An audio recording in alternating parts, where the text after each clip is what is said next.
Hello, people, and welcome to another dose of Drew. This is Drew doing said dose of Drew here. And today I'm going to be doing this here, the CJRB Feldspar button lock. And this handle is, I believe, linen and G10. It's actually a fantastic material. I wish there was more of it. The micarta and G10 is pretty sick. Especially the black. It's definitely good. It is a thumb stud non-liner lock. I have to admit, right off the bat, I better think this is one of my favorite versions of this knife already. For those of you who are not familiar with it, a couple of quick size comparisons right off the bat. I'm gonna go with the Kershaw Blur. As you can see, it is slightly larger, and of course, not just any leak, but a random leak. Right there you can see. All right, so there's those. Do a couple more here on the comparison scale. Bam. The Rat 1 and the R2D2.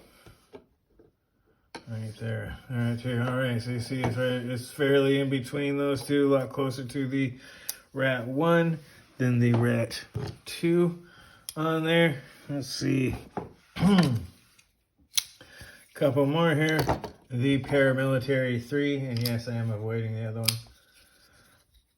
And the Paramilitary 2. As you can see, it is really close to the Paramilitary 2 in size, which I assume is...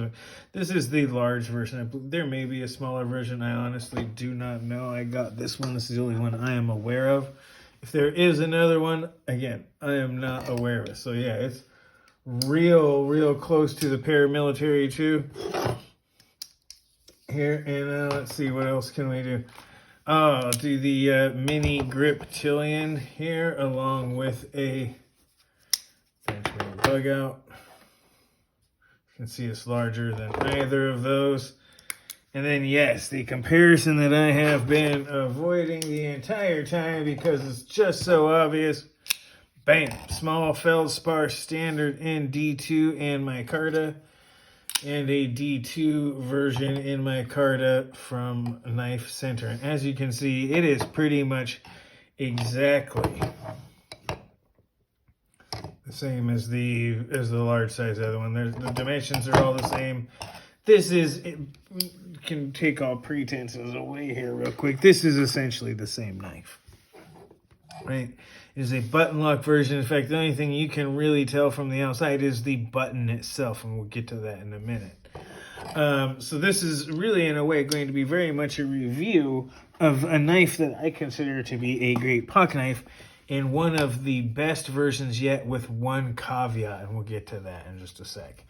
For those who are unaware of the dimensions here, we put it right there at the tip, and we come out just over 8.5 inches, right? We're right, if you guys can see that. Right there, it may look a little bit, right? Let's right up against my nail. So we're just over 8.5 inches and just shy 8 3/4. Call that 8 5/8, right? Blade length, I'll put on there, just under 3.5. They call 3.46. I call it 3.49, 48, whatever, close enough. All right, the weight is good, blah, blah, blah, blah, blah. If you don't already know the Feldspar, get yourself one. This is one of the better general purpose knives you can get. They have them in D2 and other stuff. This one in the button lock is an AR RPM 9. For those of you who don't know, it's essentially a particle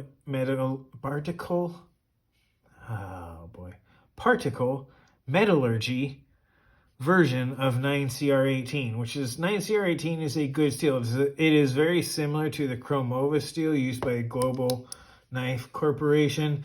It is the best of 440B and 440C. It has high corrosion resistance. It has the low end of carbon for 440C, the high end for 440B. So it's got similar edge retention to 440C, but the toughness of 440B, and better corrosion resistance than either of those. That being said, it's not quite as wear resistant as D2. D2 is really wear resistant steel. It holds nice for a long time. In fact, most steels you're going to see anymore nowadays with a little divergence on steel, simply because this is the proprietary AR RPM9, so we're going to have to do a little talk on it. Most of the super steels you see today are very close to being corrosion resistant versions of D2. You'll see CPM S35VN, SG2, CPM D2. You see that those are all similar in wear, as far as wear resistance is concerned. Even the new upcoming Magna Cut, which is like 4V, like a stain resistant 4V. 4V's wear resistance and consequently Magna Cut, depending upon hardness, is very similar to D2, S35, and there's a whole host of steels that are similar to that in wear resistance, and there's reasons for that, but you'll need to talk to a metallurgist, or if you want to do yourself a favor, go to the same place I do, and that is knifesteelnerds.com. So if you really want to get into something a little bit higher, you got to do M390, S30V, or something like that. So those things all being aside, when we start talking about this, now we're talking about something that's lower than that. This is something that's in the VG10, 154 CM, CPM 154 area, 440C, N690. This is a steel that should be right in those areas as far as edge retention and corrosion resistance goes, but it should have a significant benefit in toughness over those with the high chromium content and the partometallurgy and a proper heat treatment. You could hypothetically see some toughness gain for the same steel. I mean, there's 9CR stuff out there right now. It's a good steel. It takes a wicked fine edge. All right, enough about the steel on that. It's a good steel, takes a really fine edge, has acceptable levels of wear resistance, good levels of corrosion resistance, and pretty good actual levels of toughness. I have yet to chip a 9CR18 edge in general use. So that's actually my anecdotal and experiential benchmark right there. I have yet to chip it in normal use. And though I have not used this in a lot of normal use, I wanted to do a review on it. Button locks are not only the rage, the Feldspar is a good one if there was anything that was a pain. In fact, I'm so used to it. I've tried to do the liner lock on this several times just because I'm used to the liner lock on the Feldspars. It's a good knife. It has a lot of the same ergonomic features of a paramilitary 2 or a knife this size. It has a choil that's usable, especially in the semi-pinch grip. We'll get to that in a minute as well. The one downside to the button lock, despite its advantages over the liner lock, I'll get to in just a sec. You can choke back and have a pinch grip, or the thumb over top. You can choke up, blah, blah, blah. The design is very open. You can even choke back on the lobed handle here and get some decent grip, on that. So if you ever need to, I don't suggest doing it. It is a sunken liner, so those are nested liners in there that are highly milled out. I don't know if you can see the milling there with that little bit of reflection, but it is highly milled out both sides, very well balanced. And the action is, this is without oil and essentially out of the box and playing with it. Don't get me wrong, there's at least 100 flips on that thing, but this action has been consistent out of the box, just as you would expect from anything drop shut on bearing. Anything that doesn't have pressure up against the blade that's on bearings, it is just doink, drop shut. Taking your hand off the button is still droppable, but it takes some effort. Popping it out, the detent, snappy, and like everything else, you can do it with a middle finger. Right, you can flip it out. Does all of the action as you would expect. CJRB usually has great action. This is no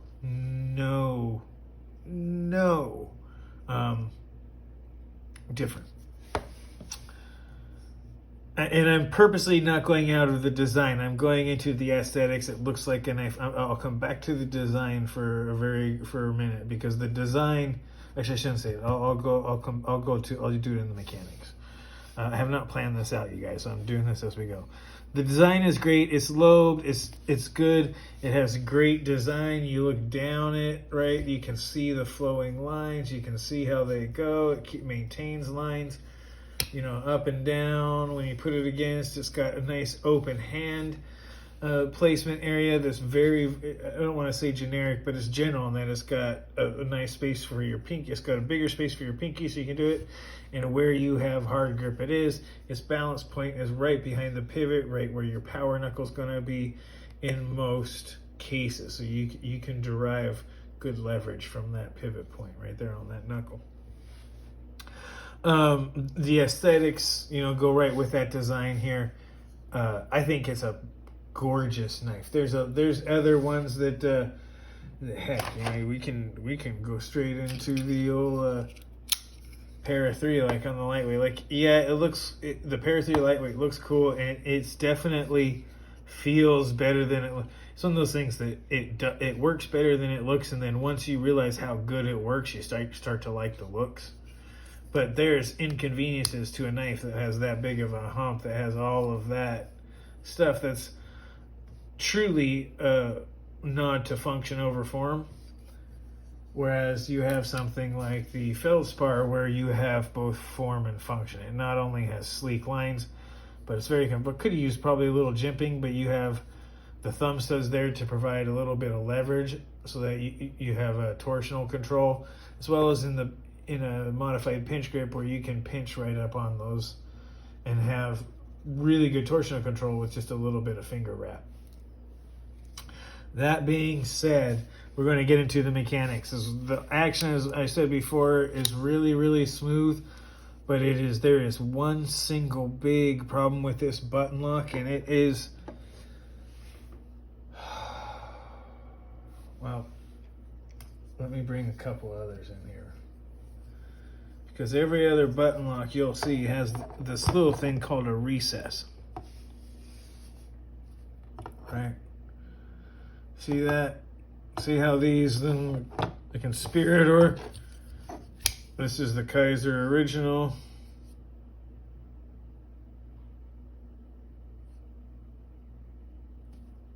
Haven't got to everything on that.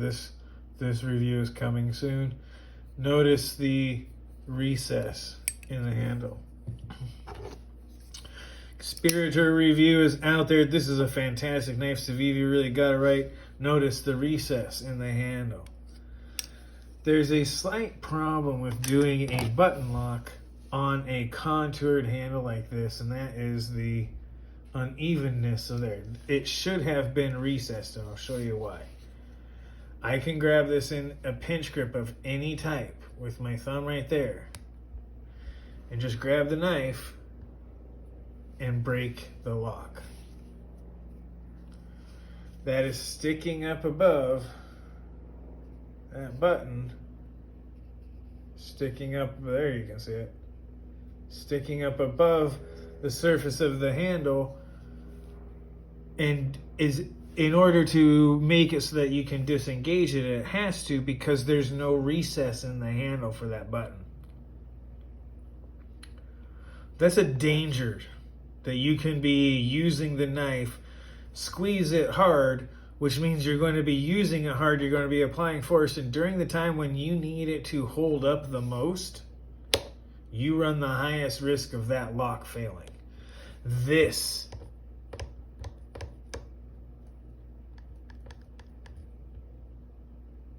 see any difference in my grip other than how hard I'm squeezing? That's how plunge locks fail. That's why people don't like plunge locks. That's what makes a really great knife like this suddenly dangerous. This is a lock that can break when you need it to not the most. And I love this. This is my favorite version. When I'm not it's not a hard use knife. I really don't recommend going in and doing it. But here's the thing: it doesn't have to be. You just have to squeeze it hard. You don't actually have to be using it hard. You just have to squeeze it hard. You just have to be gripping it tightly to get a good handle. In a grip that requires you to have the most squeeze and torsional, where if you're ever trying to use it, you're going to squeeze and your thumb can go right on. My thumb goes right on that button.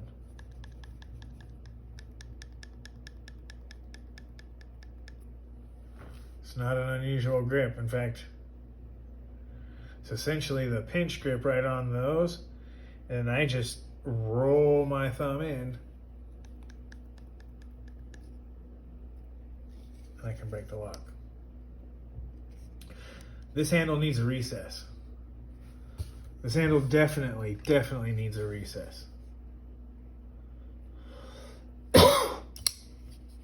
I cannot do that on the Conspirator. At best, if I'm squeezing, trying to do it, I can get a little bit of lock rock. But if I'm holding this in a pinch grip, not only is this one wider, so my hand is off that button to hit there, but even if I put it there, and I get a little bit of that, it's just the tiniest bit of lock rock, but it is still active, and you can tell. It gives you that warning. There is no real warning. It is a very fine line between, like,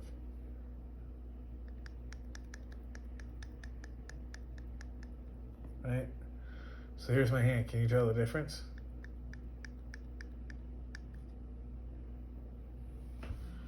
It's a relatively small amount, and it's still sticking up above the surface of the handle when I do that. So that means if I'm doing anything that puts my thumb on that button when I'm trying to hold it, and I'm trying to get a good grip, by trying to make sure that my thumb makes as much contact with the handle as possible, I'm going to disengage that lock.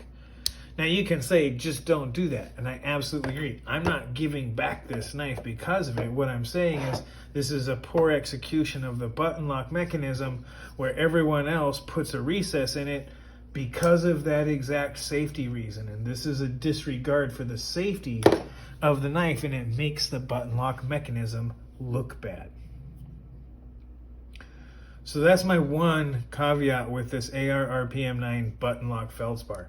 It's fantastic. What it needs is a recess for the button, so that when I push it down, it can have enough cutout and it can have enough machining. It's hard to do when there's this much contouring, right? Because you limit the amount of depth that plunge lock, which is really the name for it, can go down and still engage or disengage the blade with any strength. So it's a fine line to walk. And when you don't have anything, I mean, when you look at the thickness of the aluminum handles on some of these, it's approaching the, let me see if I can get that right. It's approaching the, there we go, thickness of the shouldered. There's more, even more than the shouldered handle, which means that, yeah, that might be, maybe I can do that. So the shouldered is as thick as their recess, right? So there's a limit to how much you can reduce.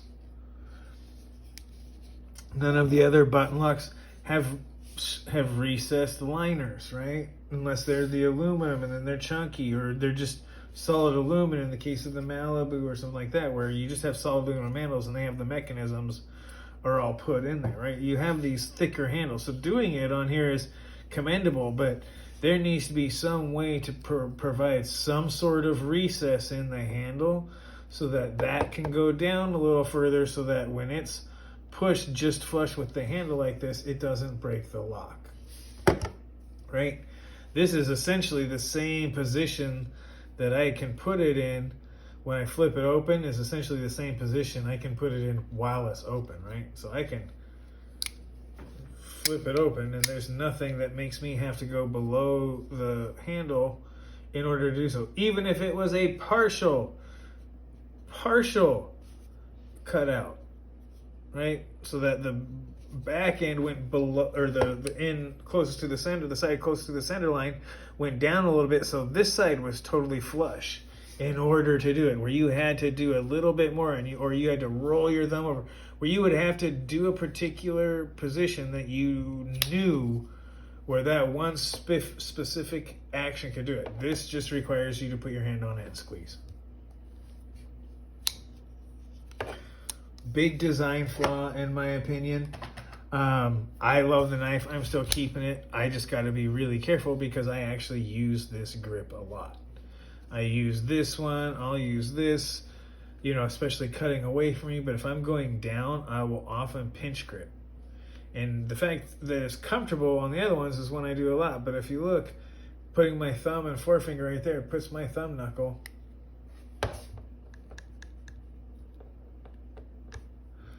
on there. I have to make sure and pull my thumb up, right? I have to put the tip of my thumb out here. So it's hard to get the benefit that the other ones do. Let me bring that back. If I pinch grip the regular one, I have very good tip control. I can squeeze right there and get outstanding control, and this helps me maneuver, right? I have a lot of power right there at those thumb studs, just like you would like a kitchen knife or a chef's knife. I can maneuver this very well like that. This puts a physical limit on that for me. And that's the biggest one right there on the mechanics. Notable points, they took an outstanding knife. It was already cool. Lots of different versions. They gave it a really cool handle and color scheme. Blacked out the hardware, which I absolutely freaking love. Gave it some milled out liners and a button lock, which is really great. But they fumbled it, I think, right at the last. I don't want to say they fumbled it, but what could have been a touchdown or home run or whatever you want to say, what could have been an absolutely fantastic game changer for him becomes a so-so execution of the button lock. Something as simple as a recess that would have allowed this to be just that little bit more safer, so you're not risking putting your hand in danger to use this knife in a way that it seems designed to do. It's designed, it's got a useful knife. It's designed to do a lot of different tasks. You can do hard, you can do heavy. It's got a thick blade. It's got this support. It definitely can take some force, and it looks like it's engineered that way, and then they put in an intentional weak spot. The value is still great. The value is still a great thing. I believe it's around $70-$80. It may even be cheaper. This thing may even be as low as $60 as it goes. It's been a while since I checked, so please forgive me for not knowing it right off the hand. I believe you can get it at White Mountain Knives. I'll put the link down below in the video. And yeah, the mechanics are great. It's a great execution. The action is great. There's just a safety concern that immediately becomes apparent when you go. You don't want this is a budget entry level type knife. And you're going to see people who love the button lock and stuff too. This is going to be it's not just beginners. There's going to be a lot of just aficionados, even myself. Like I do like the Feldspar, and this could have possibly been the greatest example of a budget button lock yet. And instead, we still just have the Civivi Conspirator, right? This one just doesn't do it. There's a safety margin that they could have put in there that they almost intentionally left out that makes this a worrisome use in anything other but the lightest of use or a particular single grip. If you're not putting your finger on there and squeezing it there, this is still a strong lock, still a plunge. It's one particular grip, so it seems like it's like don't grip it like that. But there's a choil and there's stuff. The handle lends itself to it, and it's almost like don't do what the handle says is a good thing to do, and that's not okay. The execution is great, except for where it's probably extraordinarily important in a plunge lock application. The mechanics, fantastic. The intended purpose. This is a great EDC that's relatively good. This, solid, got full nested liners, good solid deep carry clip. This is my Carta and G10 on the handle, which is great. AR RPM 9, which is tough. holds an edge a decent amount of time and has really good corrosion resistance. I give this on the out of 5. I give this an okay. I give this like a 3, maybe a 3.5.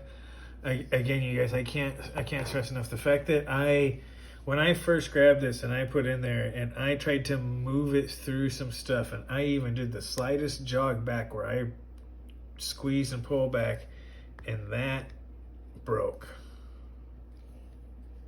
That was a big moment for me, because I'm like, whoa. I was able to catch it, and I had my finger in the choil, so it's in the same sense of a slip joint. If you're going to be gripping it like that, so usually you're going to have a finger, but this choil has a pretty sharp point right there, and I'm just lucky I don't have a bloody spot. I was able to do it. It's not going to happen a lot, but a very simple design change would make it happen even less of the time, and it's something that's so simple, it's hard to believe that it was just overlooked. Understand the sleek lines, I really do, and honestly, of all the things I can appreciate is that they didn't go with silver hardware. They handle the hardware one single color, right? You go boom, you got one little color on the pivot collar. Same with that. Nice, clean, sleek. One of the design styles I like, right? Like the design's nice, the aesthetics are nice, mechanics are. God, it's 9 out of 10, but that 1 out of 10 is a big one. It's weighted differently. And yeah, I mean, there it is, you guys. It's a good knife. It's a great knife that's hampered a little bit by the lack of a recess on the button lock and the safety problems that engenders. The rest of it, pretty good, you guys. And that's gonna be it. This is a knife I recommend, but it's hard to recommend to everyone. I feel like that there's a safety margin that could have been caught. And again, but we'll see how that goes, you guys. Again, I'll put a link to it, White Mountain Knives, if you want to try it out. It's absolutely fantastic. There's several different stuff. You can check out the cost, all that sort of stuff if you want to. But yeah, there's a great knife with one caveat, though it's a fairly decent one. And so there you go, everyone. I'll give it about a 3.5. I'll give it a little bit more because I do like the knife, and it is a low. It's a situation that's going to have a low occurrence rate, but it's a non-zero, and it could have been made closer to zero with relatively easy machining that shouldn't have increased the cost more. My God, it shouldn't have cost any more than recessing the stupid pocket clip, okay? So there's my assessment on that. 3.5, it's a little bit better than okay. It's like okay.